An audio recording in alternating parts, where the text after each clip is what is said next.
Why did Swami Vivekananda, one of the greatest preachers of Vedanta philosophy since the time of Shankaracharya, die so young? Just like Shankaracharya, Swami Vivekananda too did not live long and left his physical body at the early age of 39. Now even though Swamiji, as he was called, suffered from many ailments such as diabetes and asthma, nevertheless on the day of his passing he was actually in good health and in a jovial mood during breakfast. So what caused him to die so young?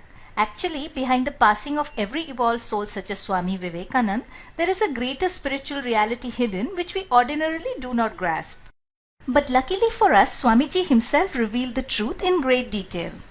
About 6 years before his passing, sometime in August of 1896, Vivekananda confided to his brother disciple Swami Abhedanand that he was going to live only for 5 or 6 years more at most. How accurate was this prediction? For Swami Vivekananda passed away 6 years hence on July 4th, 1902. When Swami Abhedanand protested, saying a young man like him should not think of death, Vivekananda replied, "You do not understand. My soul is getting bigger and bigger every day, so much so that the body can hardly contain it. Any day it may burst this cage of flesh and bone." Now what did Swamiji mean when he said that his soul was getting bigger? Here is the explanation. The soul is nothing but pure consciousness. So what Swami Vivekananda meant was that his consciousness was expanding so much beyond the realms of ordinary human consciousness to the domain of the superconscious that the body was proving an inadequate container and would soon have to be let go. To better understand this point, let us delve into Vedanta philosophy for just a few moments. According to Vedanta philosophy, consciousness is a field which exists separate from the body. This field of consciousness is a continuum, which means that it goes on endlessly in all directions like an infinite ocean. For the sake of simplicity, I will draw it as follows. The yellow bar representing the infinite field of consciousness. Now our individual souls can be thought of as a portion of this continuous field of consciousness. Thus what we normally experience as human consciousness is only a small subsection of the infinite range of consciousness, the vast majority of which lies beyond the realm of ordinary human experience. Here I would like to point out that many times what we call as paranormal or psychic phenomena fall in this zone. This is similar to light, where we are able to see only a few frequencies out of the full spectrum, but certain insects such as bees can pick out many more colors.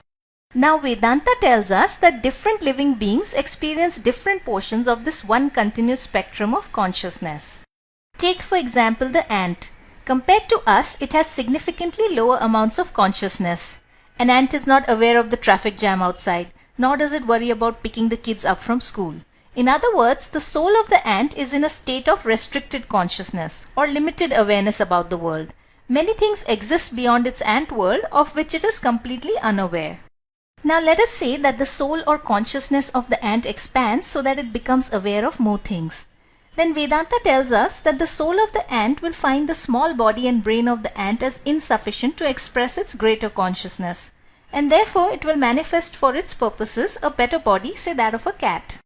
So according to Vedanta, this is how evolution happens. Underneath the chain of physical evolution of species is the spiritual reality of an expanding consciousness.